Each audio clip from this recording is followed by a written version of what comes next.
What up, guys? My name is Downtown Ray Melo, and you're listening to the Entertainment Report on iHeartRadio, live from Dubai for Tuesday, May 1st, 2018, delivering some major stories and trends going on in the world of entertainment and beyond. You can follow the show on Facebook, Twitter, or Instagram, facebook.com/The Entertainment Report with Ray Melo, that's RAYMELO, on Twitter at The Enter Report, or on Instagram at The Entertainment Report. You can listen to the show anytime you want on iHeartRadio. Just go to iHeart.com or your iHeart phone app, search for The Entertainment Report, and it'll take you to the page. Solo Star Wars story star Alden Ehrenreich and director Ron Howard says the upcoming prequel film expands the Star Wars universe and offers a different look at the galaxy far, far away in a new featurette. Howard says in the clip released Sunday, alongside footage of the universe under the Empire's control, the Star Wars universe that we see in Solo is different from anything else that we've seen in any previous Star Wars movie. Howard continues to reference to Han Solo. The Empire controls everything. Everyone is struggling to survive, but we discovered this incredibly free spirit.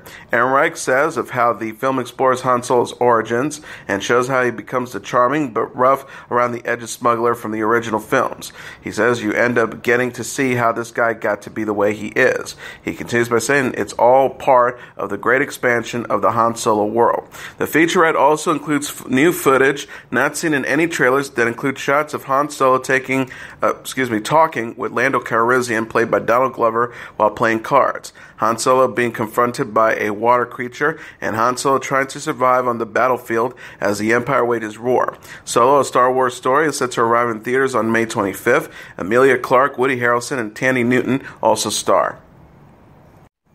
Ryan Reynolds posted on Twitter a rejection letter his character Deadpool received from Marvel's superhero team, the Avengers. The note is signed by Avengers member Tony Stark, also known as Iron Man. No, absolutely not. Go bother Professor X? No. The letter with the subject line replied, joining the Avengers. Professor X, as Tony Stark mentioned, is the leader of the X-Men, Marvel's mutant superhero team that Deadpool is connected to.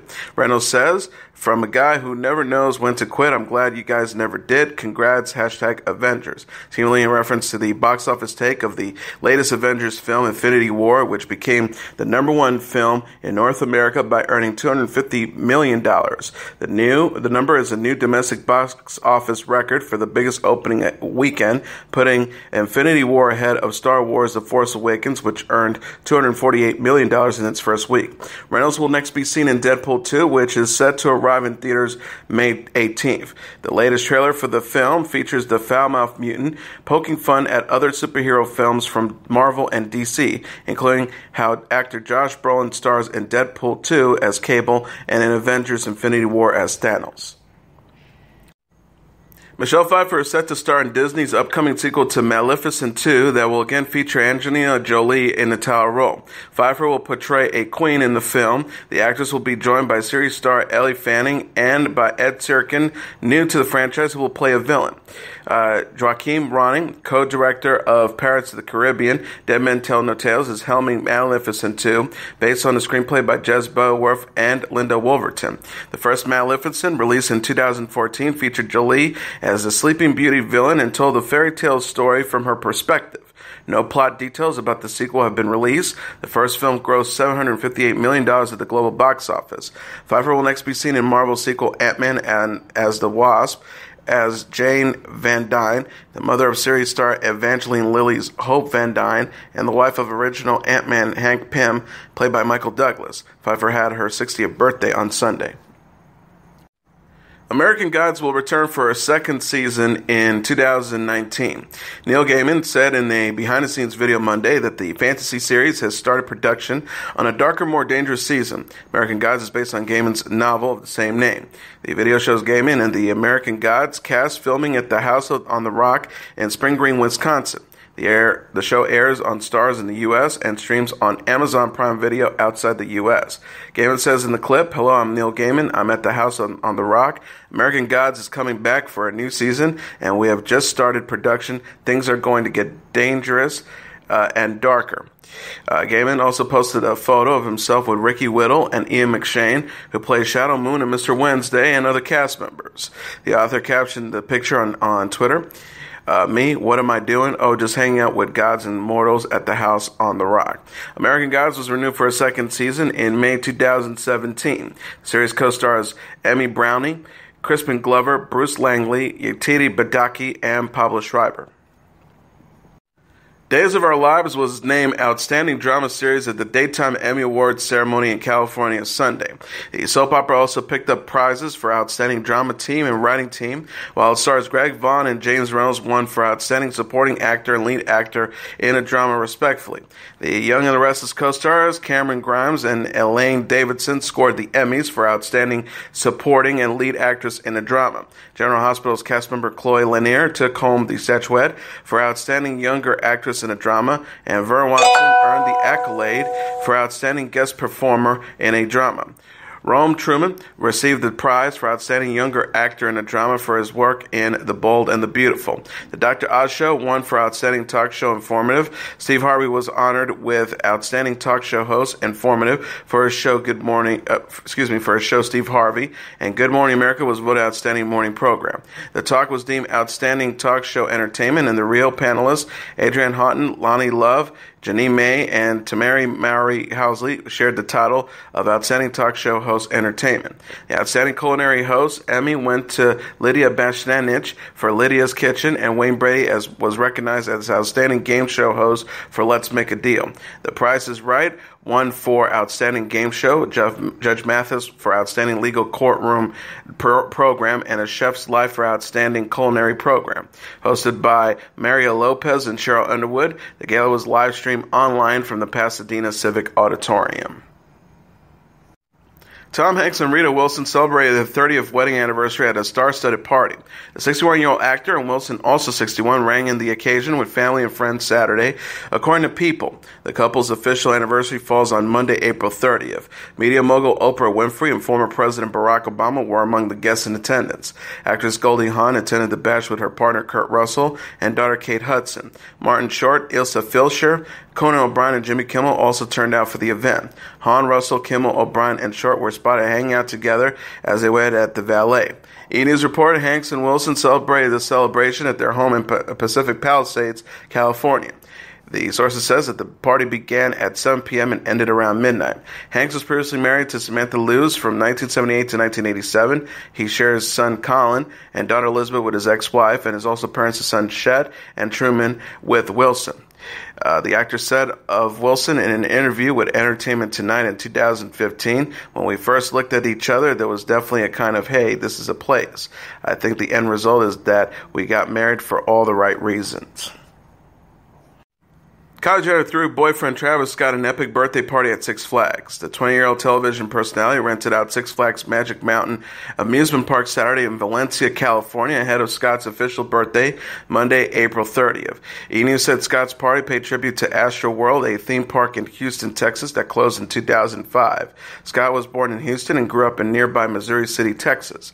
Jenner shared several photos and videos on social media, including a picture of herself and Scott on a roller coaster. The couple wore matching costume hoodies with Scott's birthday and place of birth printed in the back. Jenner's sisters Kourtney Kardashian and Kim Kardashian attended this celebration, along with Kim's husband, rapper Kanye West. West posted a snapshot of Scott's birthday cake, which depicted Scott, Jenner, and their daughter Stormi on a roller coaster. West captioned the photo on Twitter, "Happy birthday, Trav." Jenner and Scott were first linked in April 2017 following Jenner's split from Tyga. The television personality gave birth to Stormi on February 1st and called her daughter her BFF, or best friend forever, in a new post this month.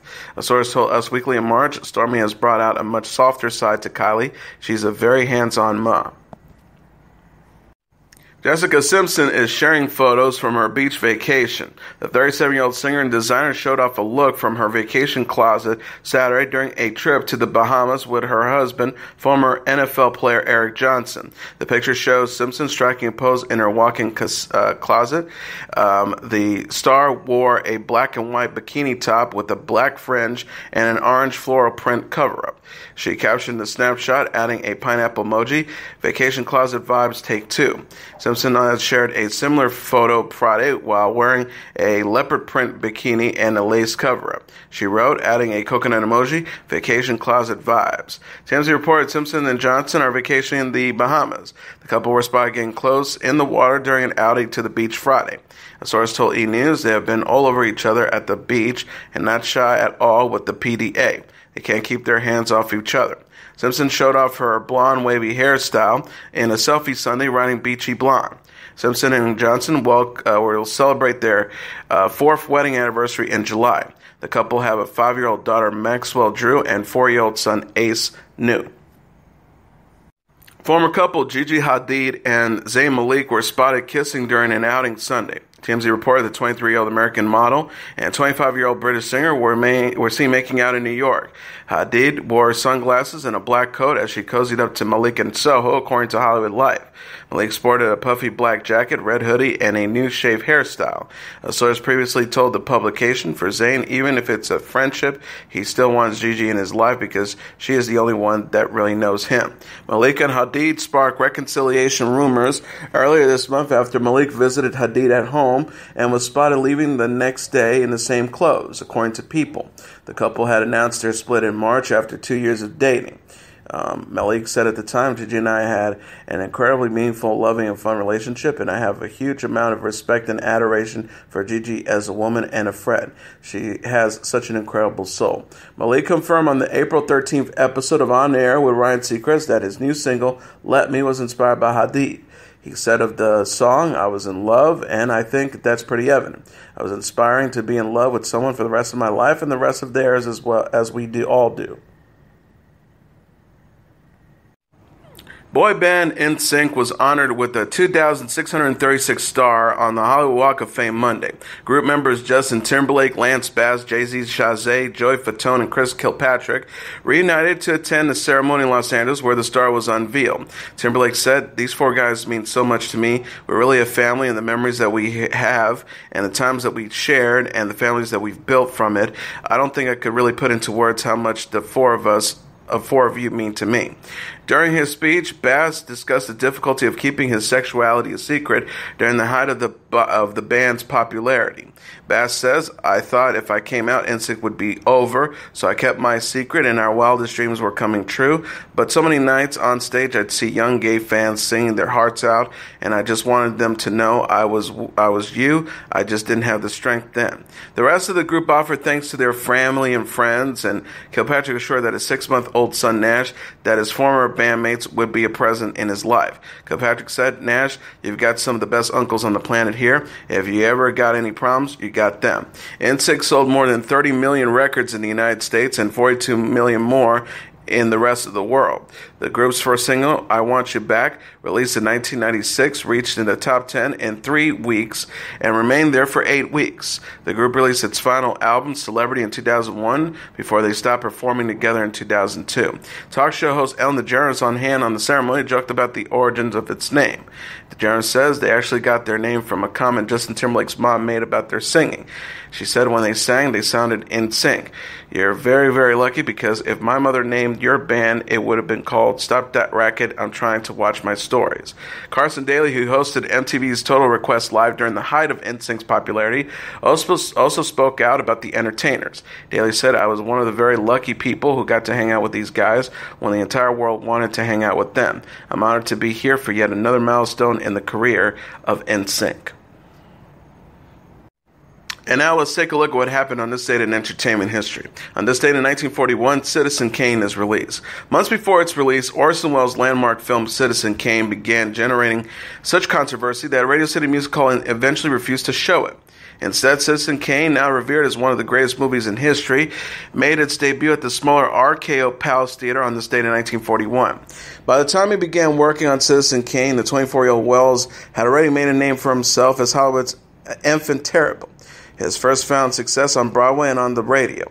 His October 1938 broadcast version of the science fiction classic, The War of the Worlds, was so realistic that many listeners actually believed Martians had invaded New Jersey. Having signed a lucrative contract with RKO Studios, Wells was struggling to find a subject for his first feature film when his friend, the writer Herman Mankiewicz, suggested that he based it on the life of the publishing baron William Randolph Hearst. Hearst presided over the country's leading newspaper empire, ruling it from San Simon, a sprawling estate perched atop of a hill along California's central coastline. A preview of Citizen Kane in February 1941 had drawn almost universally favorable reviews from critics. However, one viewer, the leading Hollywood gossip columnist Hedda Hopper, was incensed by the film and Wells' portrayal of its protagonist, Charles Foster Kane. She took her concerns to Hearst himself, who soon began waging a full-scale campaign against Wells and his film, barring the Hearst newspapers from running ads for it, and enlisting the support of Hollywood bigwigs such as Louis B. Mayer of Metro-Goldwyn-Mayer. It was said Hearst was particularly angry over the movie's depiction of a character based on his companion, Marion Davis, a former showgirl who he helped become a popular Hollywood actress. For his part, Wells threatened to sue Hearst for trying to suppress the film and also to sue RKO if the company did not release the film. When Citizen Kane finally opened in May 1941, it was a failure at the box office. Although reviews were favorable and it was nominated for 9 Academy Awards, Wells was booed at that year's Oscar ceremony, and RKO quietly archived the film. It was only years later, when it was re-released, that Citizen Kane began to garner well-deserved accolades for its pioneering camera and sound work, as well as its complex blend of drama, black comedy, history, biography, and even fake newsreels or mockumentary footage that has informed hundreds of films produced since then. It consistently ranks to the top of the film critics' list, most notably grabbing the #1 spot on the American Film Institute's poll of America's 100 Greatest Films. After Citizen Kane, Wells' diverse works consisted of everything from Shakespearean adaptations to documentaries. Some of his most acclaimed films included The Stranger, 1946, The Lady from Shanghai, 1948, and Chimes at Midnight, 1966. In his later years, he narrated documentaries and appeared in commercials, and he left behind several unfinished films when he died at the age of 70 on October 10th, 1985. And as your entertainment report for Tuesday, May 1st, 2018. I'm your host, Mr. Downtown Ray Melo. I'll be back tomorrow to deliver some major stories and trends going on in the world of entertainment and beyond. You can follow the show on Facebook, Twitter, or Instagram. Facebook.com/The Entertainment Report with Ray Melo. That's RAYMELO. On Twitter at The Enter Report, or on Instagram at The Entertainment Report. You can listen to this show or this episode or any previous episodes of the Entertainment Report anytime you want on iHeartRadio. Just go to iHeart.com or your iHeart phone app, search for the Entertainment Report, and it'll take you to the page. Good night, and God bless you all.